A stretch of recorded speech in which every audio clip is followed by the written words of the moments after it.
Mi madrastra le dio todo mi fondo universitario a su hijo, burlándose de que yo no era familia de verdad.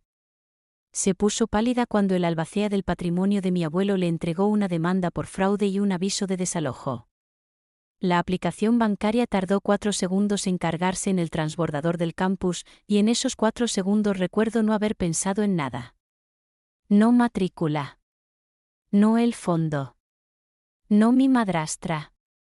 Y luego el número terminó de cargarse y decía 000S donde se suponía que eran 41.160, y me reí. De hecho, me reí. En voz alta. Solo. 3 filas desde la parte trasera del transbordador. Porque aparentemente eso es lo que hace mi cerebro en lugar de gritar. Lo renové. El mismo 0. Lo actualicé de nuevo, como si el número pudiera avergonzarse y corregirse solo si le diera una segunda oportunidad. Un tipo al otro lado del pasillo miró, y me di cuenta de que había dicho que no en voz alta. Solo una palabra. Plano y pequeño. Y no me había dado cuenta de hacerlo. Llamé al número que aparece en el reverso de la tarjeta. Aguanta la música. Llamé a mi madrastra Renata, directamente al buzón de voz. La llamé de nuevo 90 segundos después, como lo haces cuando piensas que tal vez el universo solo necesita un segundo intento, y obtuve la misma voz plana y automatizada diciéndome que dejara un mensaje después del tono. Todavía no sabía que la cuenta que acababa de ver ir a cero no era una cuenta de ahorros en absoluto, que pertenecía a un fideicomiso con reglas que Renata había roto en el momento en que lo tocó, o que en 6 semanas estaría de pie al otro lado de la calle de la casa de mi infancia viendo a un hombre con una camisa de golf pegar un aviso de desalojo en la puerta por la que mi abuelo solía pasar. Ese martes, todo lo que sabía era que mi cuota de matrícula vencía en 11 días, tenía $46 en cheques, y la mujer que había controlado mi fondo universitario desde que tenía 14 años no estaba cogiendo su teléfono. Me desgané en la parada equivocada solo para poder caminar y pensar. He estado tratando ese fondo de la forma en que tratas un detector de humo, confiando en que funcionaba sin probarlo. Durante 3 años había sido solo un artículo de línea, un número que Renata mencionó ocasionalmente durante la cena, algo que mi abuelo Edwin Bass había establecido antes de morir, cuando yo tenía 16 años, y ya estaba enfermo y ya estaba hecho de nada más que codos y opiniones. Edwin había construido el hardware base de una tienda en 11 de enero de 1979, tiendas en 2 condados, y cuando vendió la cadena en 2019, puso una parte del dinero en lo que llamó, sin conciencia propia sobre lo ominoso que sonaba, la cuenta de Dana. Tenía 14 años. Mi padre, Grant, ya estaba 3 años en tratamiento para el cáncer de páncreas que eventualmente se lo llevaría, y Edwin, práctico hasta el punto de la frialdad, le dijo a mi padre rotundamente que no estaba dejando un fondo universitario al azar o a las facturas médicas de Grant. Quería que estuviera encerrado en algún lugar para que Grant no pudiera tocarlo ni siquiera por accidente. Renata se había casado con mi padre cuando yo tenía 11 años. No estaba calentita exactamente, pero apareció. A las conferencias, a la sala de emergencias 2 veces, a cada una de las citas de quimioterapia de mi padre en los últimos 2 años de su vida, cuando su mano se estremeció demasiado para firmar los formularios de consentimiento y las hojas de admisión, y ella había tomado para firmar por él. Rápido y practicado. En nombre de... Porque las enfermeras se acostumbraron y nadie lo cuestionó nunca. Recordé ese detalle de la forma en que recuerdas una taza astillada en la encimera de una cocina. Presente. No se puede decir. Archivado sin sentido. Tenía un hijo de un matrimonio anterior, Julian Mars, 4 años mayor que yo, que había abierto un restaurante de la granja a la mesa llamado Emberiraí hace 2 años, con dinero que no tenía. Lo había estado 2 veces. El pan estaba bueno. Aparentemente no lo fue. Había escuchado exactamente una llamada telefónica, en la primavera, donde la voz de Renata se había vuelto tensa y baja de la forma en que lo hizo cuando pensó que no estaba escuchando. Algo sobre un proveedor y un pago de Globoy, y lo resolveré, siempre lo descubro. Mi padre murió cuando yo tenía 19 años. El abuelo Edwin murió 8 meses después. Corazón, no cáncer. Rápido, en su sueño. El buen tipo de rápido, si es que hay uno. Después de eso, solo fuimos Renata y yo, y una casa con demasiadas habitaciones, y un perro, Biscuit, que todavía dormía fuera de la puerta de mi antiguo dormitorio cada vez que lo visitaba, a pesar de que no había vivido allí en 3 años. El funeral de Edwin había sido pequeño y práctico, de la forma en que lo hubiera deseado. Un servicio de silla plegable en la funeraria en la Ruta 9, sin flores porque siempre las había llamado un desperdicio de unos buenos $20, y un almuerzo después en el restaurante donde había comido el mismo atún derretido todos los domingos durante 30 años. Renata organizó todo en 4 días fijos, llamó a la floristería para cancelar los arreglos que mi tía había ordenado sin preguntar. Encontró el papeleo de la parcela funeraria que Edwin había escondido en un archivador detrás de las viejas declaraciones de impuestos, y nunca lloró donde nadie pudiera verla hacerlo. Recuerdo haber pensado, viéndola entregarle al director de la funeraria una lista de verificación que había escrito la noche anterior, que cualquier otra cosa que fuera cierto sobre ella. Ella era competente en una crisis de una manera que te hizo querer entregarle la siguiente crisis también.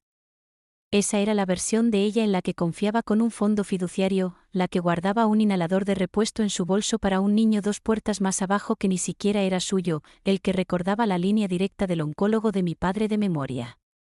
La casa todavía olía a ella, el café y el limpiador de limón que usaba en los mostradores, y siempre había una taza azul astillada secándose en el estante, y Biscuit siempre ladraba exactamente 2 veces al camión de correo y nunca a nada más. Y había crecido dentro de ese ritmo particular y normal de una casa el tiempo suficiente como para dejar de notar que era un ritmo en absoluto. Me di cuenta de que la lista de comestibles a medio terminar se pegaba a la nevera con un imán de hardware bars. Leche, comida para perros, le pregunté a Julian sobre mi trasero durante aproximadamente medio segundo, en junio, y no pensé en nada de ello. La gente escribe recordatorios para hablar de dinero. No significa nada hasta que lo hace.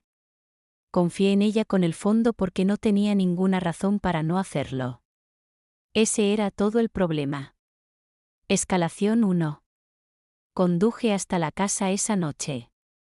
Renata estaba en la cocina, y había una taza azul astillada en el mostrador. El mismo. Siempre el mismo. El que tiene la línea del cabello rompió el mango que ella se negó a tirar. Y Biscuit estaba dormido debajo de la mesa, y por un segundo todo parecía tan normal que casi pierdo los nervios. La cuenta está en 0, dije en su lugar. Ella no se dio la vuelta de inmediato. Ella estaba enjuagando una sartén y terminó de enjuagarla, la puso en la rejilla y se secó las manos en la toalla que colgaba de la puerta del horno antes de mirarme. Esa pausa me dijo más que cualquier cosa que ella dijera después. El restaurante de Julian habría cerrado esta semana, dijo. El proveedor iba a retirar la garantía de arrendamiento. Lo moví para cubrir la deuda. Has movido $41.000. Moví lo que estaba allí. Mi estómago hizo lo que hacen los estómagos.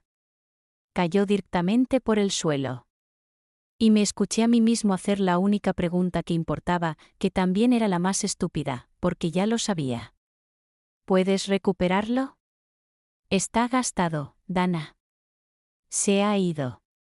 No volverá. Y luego, porque aparentemente esa no iba a ser la peor parte de la conversación, agregó más silenciosamente, como si me estuviera haciendo un favor al finalmente decirlo claramente. Tienes que entender. Julian es mi hijo. Realmente no eres de la familia, no como él es. Sé que es difícil de escuchar. Pero tuve que elegir. Y lo elegí a él. Quiero decirte que dije algo devastador de vuelta. No lo hice. Me paré en la cocina de mi padre muerto junto a un perro que no sabía que nada estaba mal y dije, está bien, con una voz que no sonaba como la mía. Y me fui antes de que ella pudiera ver mis manos temblando en el pomo de la puerta.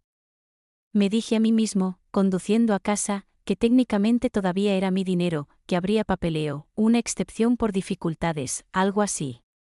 Me dije a mí mismo que estaba entrando en pánico. Ese pánico hace que la gente diga cosas crueles que no quieren decir. Lo creí durante unos 4 días más. Fue lo último sobre toda esta situación que tuve que creer gratis. Mi compañera de cuarto Noor todavía estaba despierta cuando volví a nuestro apartamento esa noche, sentada con las piernas cruzadas en el sofá calificando informes de laboratorio con una taza de té fría a su lado. Y me miró a la cara y dejó los papeles sin preguntar qué estaba mal primero, que siempre he pensado que es la definición real de un buen amigo. Le conté todo, el equilibrio cero, la cocina, la línea sobre no ser realmente familia. Y ella estuvo callada durante mucho tiempo después, el tiempo suficiente para que pensara que tal vez había dicho demasiado y lo había hecho incómodo. ¿Ella te dijo eso a la cara? Noor finalmente preguntó. ¿Sobre un fregadero? Sobre un fregadero. Vale, dijo, en el tono de alguien que recalibra un plan. Entonces esto es lo que no estamos haciendo. No vamos a hacer lo que te hace sentir culpable por estar enojado porque ella también está afligida o lo que sea. Puedes sostener ambos, pero tampoco estamos sentados en esto. Todavía tienes el viejo archivador de tu padre en el armario, ¿verdad? ¿El que tiene sus cosas médicas? Lo hice. Se sintió como algo extraño alcanzar a las 11 de la noche, pero lo sacamos de todos modos. Y en algún lugar de una pila de denegaciones de seguros y papeleo de hospicio, encontré 3 formularios de consentimiento de su último año de tratamiento. Cada uno firmó a Renata Bass en nombre de Grant Bass, en una mano que fue rápida y practicada, y me di cuenta por primera vez con atención real, no particularmente cerca de la firma real de mi padre. Todavía no sabía lo que eso terminaría significando. Solo sabía, mirándolo bajo la luz de nuestra cocina con Noor mirando por encima de mi hombro, que algo en eso hizo que la parte posterior de mi cuello se enfriara, y puse la carpeta en mi bolso antes de irme a la cama. Sin ninguna razón, podría haberlo explicado en voz alta todavía. Antes de nada de eso, hice lo que imagino que la mayoría de los jóvenes de 21 años hacen primero. Traté de arreglarlo yo mismo, en silencio, sin un abogado, porque los abogados se sentían como una admisión de que esto era realmente tan malo como parecía. Encontré una línea directa de asistencia legal en línea y me senté en espera durante 40 minutos, escuchando los mismos 90 segundos de bucle de música en espera una y otra vez. Y cuando un voluntario finalmente recogió, fue amable y claramente sobrecargado de trabajo y me dijo, no cruelmente, que las disputas financieras familiares sobre cuentas administradas conjuntamente generalmente eran un asunto civil entre las partes, y que a menos que hubiera fraude documentado, no había mucho que su clínica pudiera hacer más allá de una carta de demanda, que Renata simplemente podía ignorar.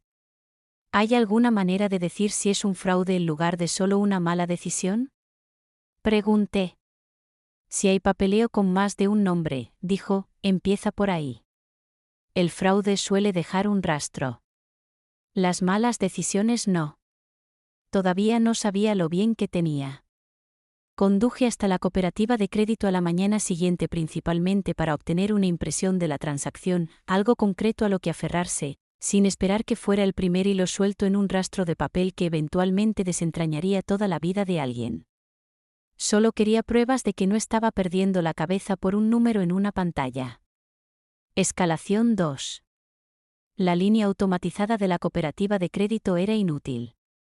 Así que el jueves, conduje a la sucursal en persona y me senté frente a una cajera llamada Priscila, que escribió mi número de cuenta, frunció el ceño a su pantalla, lo escribió de nuevo y dijo, esta no es una cuenta de ahorros, cariño. Esta es una cuenta fiduciaria. Voy a tener que conseguir a alguien. Una cuenta de confianza, repetí, como si las palabras pudieran reorganizarse en algo menos complicado si las dijera lo suficientemente lentamente. El alguien era el gerente de la sucursal, que sacó algo llamado contrato de fideicomiso número 2019 a 114 y giró el monitor para que pudiera verlo a medias. El nombre de mi abuelo, mi nombre, una lista de cláusulas y el tipo de fuente que los abogados usan específicamente para disuadir a la gente de que las lea. Ella no podía decirme mucho. Ella no era la fideicomisaria registrada, y la cuenta había sido marcada en el momento en que mi abuelo murió para una revisión administrativa, lo que aparentemente nadie se había molestado en hacer. Hay una disposición de CEO fideicomiso, dijo, entrecerrando los ojos. Artículo 4.2. Cualquier cosa que supere los $10.000 necesita 2 firmas. Hay un nombre listado aquí como el segundo firmante requerido. Ella giró la pantalla más, y esta vez lo leí yo mismo. La oficina de un abogado, y debajo de ella, un segundo nombre que no reconocí en absoluto. Priya Anand, incluida como sucesora, coencomisario y albacea del patrimonio. Entonces, ¿cómo se hizo una transferencia de $41.000 con una firma? La cara del gerente hizo algo que me acostumbraría mucho a ver en caras profesionales durante las próximas 6 semanas, un destello de, se supone que eso no debe suceder, rápidamente volvió a la neutralidad del servicio al cliente. No lo sé, dijo ella, pero deberías llamar a este número y preguntarles. Yo no. Llamé al número en el estacionamiento incluso antes de arrancar mi coche. Escalación 3. El nombre del abogado era Nathaniel Cole, y su correo de voz decía que había estado practicando el derecho fiduciario y patrimonial durante 22 años, lo que en diferentes circunstancias me habría parecido tranquilizador, en lugar de solo una frase más que tuve que sentarme antes de poder hablar con una persona real. Me devolvió la llamada en 1 hora, lo que más tarde sabría que no era normal, y que me dijo, antes de decir una sola palabra sustantiva, que algo sobre mi mensaje lo había asustado. Necesito que me especies exactamente lo que te dijeron, dijo, y necesito que seas preciso sobre las fechas. Fui preciso con las fechas. Se quedó callado por un segundo demasiado tiempo después de que terminé. Nunca he autorizado una distribución por encima del umbral de $10.000 en ese fideicomiso, dijo. Ni este año, ni nunca. Cualquier transferencia de ese tamaño requería mi firma o la de la señora Anand por escrito con la notificación de ambos. No recibí ninguna solicitud. No firmé nada. Entonces, ¿cómo? Todavía no lo sé, dijo, pero voy a averiguarlo, y necesito que no hagas nada más. No vuelvas a enfrentarte a ella. No aceptes ningún dinero de vuelta si ella lo ofrece. No firmes nada de lo que ella te traiga. ¿Puedes enviarme una foto de cualquier formulario de autorización que el banco tenga registrado? Hoy, si puedes conseguirlo. Lo conseguí esa tarde. Priscila, Dios la bendiga, lo imprimió sin hacer demasiadas preguntas, y me senté en mi coche en el aparcamiento de la cooperativa de crédito por segunda vez en 3 días y miré un formulario con 2 líneas de firma. El primero dijo, Renata Bas, fideicomisaria. El segundo dijo, Priya Anand, CEO fideicomisario, y fue firmado. Excepto que Nathaniel Cole me acababa de decir 40 minutos antes que Priya Anand nunca había firmado nada. Mis manos temblaban demasiado para mantener el teléfono firme cuando lo fotografié. Escalación 4. Priya Anand me llamó ella misma 2 días después, y me enteré en los primeros 90 segundos de esa llamada que no era una mujer que perdiera el tiempo siendo amable con las malas noticias, lo que aprecié más de lo que esperaba. Soy un fiduciario profesional con licencia, dijo. 14 años haciendo este trabajo, en su mayoría patrimonios con beneficiarios menores o adultos jóvenes, que es exactamente la razón por la que tu abuelo me nombró. Quiero que entiendas algo claramente. Nunca en 14 años he firmado una distribución que no haya revisado personalmente. Yo no firmé este. Esa firma no es mía. ¿Cómo lo sabes con seguridad? No podría ser solo porque mantengo un registro de firmas exactamente por esta razón, y porque el bucle de la clave en esa firma es incorrecto, y porque estuve en Denver en una conferencia en la fecha en que se fecha este formulario, con unos 40 testigos y una tarjeta de acceso del hotel que lo dice. Su voz era plana, profesional, y debajo de ella, podía escuchar algo que me llevó un segundo colocarlo. Ella estaba enojada, en mi nombre, de una manera que me hizo sentir menos solo de lo que me había sentido en 11 días. He remitido esto a un examinador forense de documentos. Su nombre es doctora Elena Brandt, 20 años haciendo exactamente este tipo de trabajo para tribunales en este estado. Si esa firma está falsificada, ella podrá decirlo de una manera que se mantenga. Pensé en las citas de quimioterapia, los formularios de admisión, en nombre de... No le había contado a nadie ese detalle, ni siquiera me había dejado pensar en ello en relación con nada de esto, pero sentado en mi apartamento esa noche, finalmente dejé que el pensamiento terminara de formarse. Había tenido 6 años de práctica firmando un nombre que no era suyo, y que nadie lo cuestionara. Doctor, el informe de Brandt volvió 9 días después. 14 páginas, la mayoría de las comparaciones de análisis de trazos y presión de pluma que no entendí, y un párrafo cerca del final lo leí unas 6 veces. La firma cuestionada mostró patrones inconsistentes de elevación de pluma y formación de letras divergente de 11 ejemplares verificados de la firma genuina de Priyanand, con un nivel de confianza que el informe llamó alto a seguro. En un inglés sencillo, alguien lo había fingido. Y había exactamente una persona que había tenido tanto los documentos de confianza como una ventaja de 6 años en falsificar una firma bajo presión. Renata me llamó la noche antes de la audiencia. Casi no respondí, y luego lo hice, porque una parte de mí todavía quería escucharla explicarlo de una manera que hiciera que la firma falsificada tuviera sentido, y no había una. Pero la dejé intentarlo de todos modos. No soy una mala persona, Dana, dijo, y su voz no tenía nada de la plenitud de esa noche en la cocina.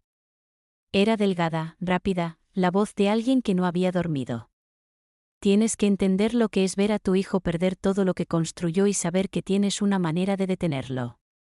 Lo entenderás cuando tengas hijos propios. Me dije a mí mismo que era una formalidad. Me dije a mí mismo que Priya habría dicho que sí si se lo hubiera preguntado. Me dije a mí mismo tantas cosas. Sin embargo, no le preguntaste a ella. Tenía miedo de que ella dijera que no. Una larga pausa. Ella habría dicho que no. Así que lo sabías. Lo sabía, dijo, y por un segundo casi sentí que algo se ablandaba en mí, hasta que añadió más silencio, como si fuera una ocurrencia tardía en lugar de todo el punto. Todavía no creo que lo desayas y lo salvara. Solo desearía que no hubiera costado tanto. No dije nada por un tiempo. En el fondo de la llamada, podía escuchar a Biscuit ladrando a algo fuera de su ventana. 2 veces, como siempre lo hacía, y nunca una tercera vez. Espero que la audiencia sea fácil para ti, finalmente dije, y lo dije en serio más de lo que esperaba. Y luego colgué antes de que cualquiera de nosotros pudiera decir algo que hiciera que el mañana fuera más difícil de lo que ya era. Escalación 5. La petición de emergencia de Priya para congelar lo que quedaba de los activos del fideicomiso y suspender los poderes fiduciarios de Renata obtuvo una fecha de audiencia más rápido de lo que esperaba. 8 días fuera, en una sala del tribunal en el 3er piso del juzgado del condado que olía a limpiador de alfombras y café frío. No sabía que me pedirían que asistiera hasta que Nathaniel llamó la noche anterior y dijo, amablemente, que como beneficiario, se me podría pedir que confirmara los hechos básicos en el registro, y que debería usar algo que usaría para una entrevista de trabajo, y decir lo menos posible a menos que se me pida directamente.